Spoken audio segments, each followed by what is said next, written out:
জবা গাছে যদি ফুল না আসে, যদি পাতা হলুদ হয়ে যায়, কুঁড়ি আসছে অথচ ঝরে যাচ্ছে, মিলিবাগ, এফিডস, পিঁপড়ে আরও নানা রকমের পোকার আক্রমণ, সব কিছুর সমাধান থাকছে এই ভিডিওতে।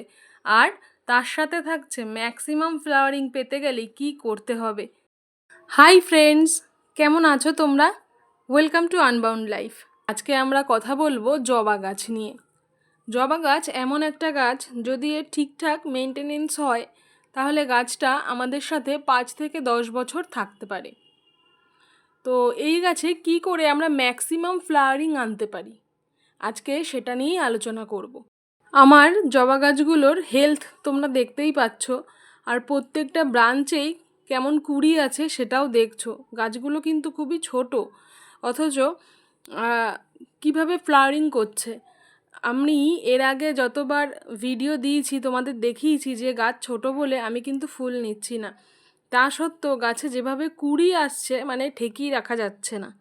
আমি কুঁড়ি একদিক থেকে ছাড়ছি আর একদিক থেকে সমানে কুঁড়ি আসছে। তাই ভাবলাম যে অল টোটাল মেনটেনেন্সটা তোমাদের সাথে আলোচনা করি। তো চলো, প্রথম যেটা নিয়ে কথা বলবো সেটা হলো সানলাইট। জবা গাছ একটা ট্রপিক্যাল ভ্যারাইটির প্লান্ট, তো সেই জন্য এর প্রচুর পরিমাণে সানলাইটের প্রয়োজন হয়। তাই বাগানের এমন জায়গাতে গাছগুলো রাখবে যেখানে 5 থেকে 6 ঘন্টা রোদ আসে। এই গাছের জন্য আইডিয়াল টেম্পারেচার 15 ডিগ্রি থেকে 35 ডিগ্রি সেলসিয়াস। তাই যখন টেম্পারেচার 35 ডিগ্রি সেলসিয়াসের উপরে যাবে তখন এদেরকে শেড এরিয়ায় রাখতে হবে, তা না হলে কিন্তু আবার পাতা পুড়ে যাবে। আসলে এই গাছে ফ্লাওয়ারিংয়ের পরিমাণ প্রচুর হয়, আর ফুলগুলোও বড় হয়, তাই প্রচুর এনার্জির প্রয়োজন হয়। আর সেই এনার্জি এরা সানলাইট থেকেই পায়। তাই আমাদের সানলাইটের দিকে অবশ্যই খেয়াল রাখতে হবে। পয়েন্ট নাম্বার 2, আমাদের গাছের হাইট অনুযায়ী, তার ব্রাঞ্চ সংখ্যা অনুযায়ী টপ সিলেক্ট করতে হবে। আমার এই গাছটা দেখলে যে অল্প ডাল আর হাইটটাও শর্ট, সেই জন্য আমি ছোট টব নিয়েছি। আবার যেই গাছগুলো হাইটে শর্ট হলেও প্রচুর পরিমাণে ব্রাঞ্চ রয়েছে, 3-4টে ব্রাঞ্চ রয়েছে, সেগুলোর জন্য কিন্তু তুলনায় আমরা একটু বড় ধরনের টব পছন্দ করব। বড় ম্যাচিওর গাছের জন্য 12 ইঞ্চির টব সবথেকে ভালো হয়। আমার এই গাছটা দেখো 4-5টা ব্রাঞ্চ রয়েছে, তাই জন্য আমি এই গাছটার টবটাও একটু বড় সাইজের নিয়েছি। তো এটাই বলার যে যেমন তোমাদের গাছ হবে সেই অনুযায়ী তোমরা টব নেবে। কখনোই গাছ আন্দাজে অনেক বড় টব দেবে না, কারণ এই গাছ কিন্তু রুট বাউন্ড পছন্দ করে। তাই কিছুটা রুট বাউন্ড হতে আমাদের দিতে হবে। যদি তোমাদের বাগানে এমন কোনো গাছ থাকে যেটা 2-3 বছর ধরে একই টবে রয়েছে কিন্তু ভালোভাবে ফ্লাওয়ারিং করছে, তাহলে আননেসেসারিলি তাকে অন্য টবে শিফট করবে না, কারণ তাহলে গাছটা ট্রান্সপ্লান্ট শক পাবে। যদি এই ট্রান্সপ্লান্ট শক পায় তাহলে কিন্তু গাছের পাতা হঠাৎ করে হলুদ হতে শুরু করবে। তুমি বুঝতে পারবে না গাছের পাতা কেন হলুদ হয়ে যাচ্ছে, ফুল তো ভালো দিচ্ছিল, এখন কুঁড়ি ঝরে যাচ্ছে, গাছ ঝিমিয়ে যাবে, গ্রোথ নেবে না। তাই যদি সে ওই টবের মধ্যে ভালো থাকে তাহলে অকারণে তাকে শিফট করবে না। গাছ শিফট করার আগে ভালোভাবে ওপরের দিকের মাটি খুশে বা টবের নিচের দিকটা চেক করে দেখে নেবে যে রুট বাউন্ড কতটুকু পরিমাণ হয়েছে, সেই অনুযায়ী সিদ্ধান্ত করবে যে তুমি রিপোর্ট করবে কি করবে না। এবারে আসি পয়েন্ট নাম্বার 3, মাটি তৈরির কথায়। জবা গাছের জন্য কেমন মাটি ভালো হয়? তো আমরা জবা গাছের জন্য 50% নেব নর্মাল গার্ডেন সয়েল, আর 40% নেব যে কোনো ধরনের কম্পোস্ট। বেস্ট হয় যদি ভার্মি কম্পোস্ট পাওয়া যায়, আর ভার্মি কম্পোস্ট না পেলে কিচেন কম্পোস্ট বা অন্য কোনো কাউডাং কম্পোস্ট তোমরা ইউজ করতে পারো। আর 10% নেব বালি। এই সব কিছুকে ভালোভাবে মিশিয়ে নিয়ে মাটিটা তৈরি করব। জবা গাছের একটা বড় প্রবলেম হলো ওয়াটারিং প্রবলেম, আর এই ওয়াটারিং প্রবলেম থেকেই কিন্তু গাছে ফাঙ্গাস অ্যাটাক হয়, পাতা হলুদ হয়ে যায়, কুঁড়ি ঝরে যায়। সেই জন্য আমাদের ওয়াটারিংয়ের বিষয়ে ভীষণ কেয়ারফুল থাকতে হবে। তাই আমাদের পরের পয়েন্ট, ওয়াটারিং। জবা গাছ ব্যালেন্স ওয়াটারিং পছন্দ করে। আমরা অনেক সময় গাছের বেশি যত্ন নিতে গিয়ে জল বেশি দিয়ে ফেলি। আমরা ভাবি যত জল দেব গাছ সতেজ থাকবে, ফুল বেশি হবে, কিন্তু তেমনটা কিন্তু নয়। আমাদের গাছকে বুঝে জল দিতে হবে। আমরা প্রথমে একবার গাছে ভালোভাবে জল দিয়ে নেব, তারপরে উপরের 2 থেকে 3 ইঞ্চি মাটি শুকনো হওয়ার জন্য অপেক্ষা করব। আমরা এভাবেই টবের মাটিকে হাত দিয়ে দেখব যে সেই মাটি হাতের সঙ্গে লেগে যাচ্ছে কিনা।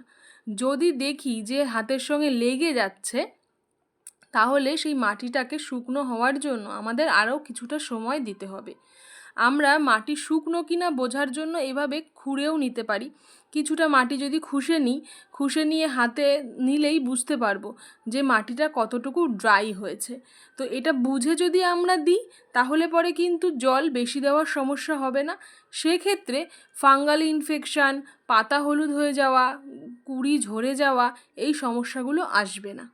এর পরের পয়েন্টে আমরা জবা গাছের রোগ পোকা নিয়ে আলোচনা করব। জবা গাছে মিলিবাগ, এফিডস, পিঁপড়ের অ্যাটাক বা ফাঙ্গাস অ্যাটাক এগুলো খুব নর্মাল ব্যাপার। তার জন্য আমাদের প্রথমে ওভার ওয়াটারিংয়ের প্রবলেমকে সলভ করতে হবে। তো সেই বিষয়ে তো আমরা আলোচনা করেইছি। এবারে জবা গাছগুলোকে একটু ডিস্টেন্সে রাখতে হবে। মানে তোমাদের বাগানে যদি অনেক রকম জবা গাছ থাকে, তাহলে সেই গাছগুলোকে একটা মিনিমাম ডিস্টেন্সে রাখতে হবে। তাহলে কি হবে, একটা গাছে যদি মিলিবাগ অ্যাটাক হয়, তাহলে হট করে আরও 2-4টে গাছের মধ্যে ছড়িয়ে যেতে পারবে না। তো সেই কারণে একটা মিনিমাম ডিস্টেন্স মেনটেন করে তোমাদের গাছগুলোকে রাখতে হবে। এছাড়া গাছে 10 দিন অন্তর অন্তর নিম তেল স্প্রে করতে হবে। কিভাবে নিম তেল ব্যবহার করলে আমরা তার সবথেকে বেশি রেজাল্ট পেতে পারি, সেটা নিয়ে পরে একটা ভিডিওতে আলোচনা করব। এবারে এই নিম তেল বাদ দিয়েও আরও একটা পেস্টিসাইড আমরা ব্যবহার করতে পারি, যাতে অনেক ধরনের রোগ পোকার হাত থেকে আমরা গাছকে বাঁচাতে পারি। সেটা হলো একতারা।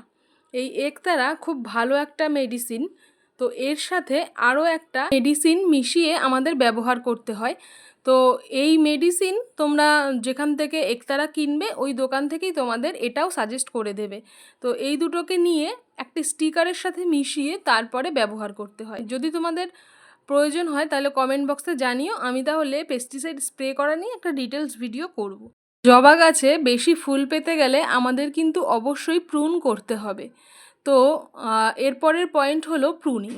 আমরা গাছকে যত প্রুন করব তত ব্রাঞ্চ পাবো। দেখো আমি এখান থেকে প্রুন করে দিয়েছিলাম, তারপরে সেখান থেকেই দুটো ব্রাঞ্চ এসেছে। আবার তার নিচে যে দুটো বড় পাতা রয়েছে, এই যে দুটো জায়গা, এখান থেকেও দেখো দুটো ব্রাঞ্চ আসছে।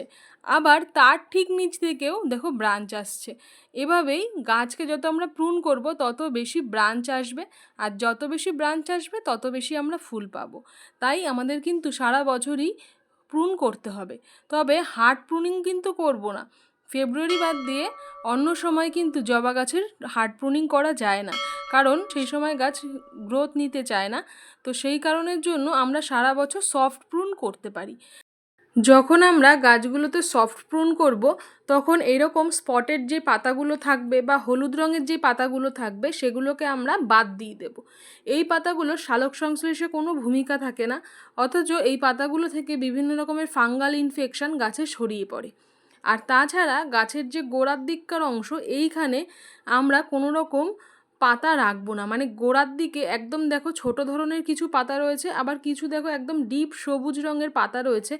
এখান থেকে কিন্তু কোনো ব্রাঞ্চ আসতে চায় না, আর এগুলো গাছের গোড়ার অংশে থাকার জন্য খাবার দেওয়ার সময় পাতাগুলোতে লেগে যায়, আর সেগুলো থেকে ফাঙ্গাস অ্যাটাক হয়। তো সেই জন্য একদম গোড়ার দিকের পাতাগুলোকে আমরা কেটে দেব। জবা গাছে ম্যাক্সিমাম ফ্লাওয়ারিং পেতে আমরা যেই পয়েন্টগুলো আলোচনা করছিলাম, এটা তার লাস্ট পয়েন্ট।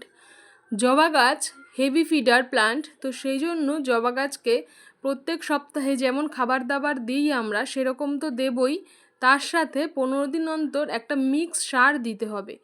এই অর্গানিক ফার্টিলাইজারটা কিভাবে তৈরি করেছি তার একটা ভিডিও আমি চ্যানেলে দিয়ে রেখেছি, তাও আমি ডেসক্রিপশন বক্সে দিয়ে দেব, তোমরা সেখান থেকে দেখে নিতে পারো। এই অর্গানিক ফার্টিলাইজারটা অবশ্যই গাছে দিতে হবে, কারণ এর উপরেই কিন্তু ফুল ডিপেন্ড করবে।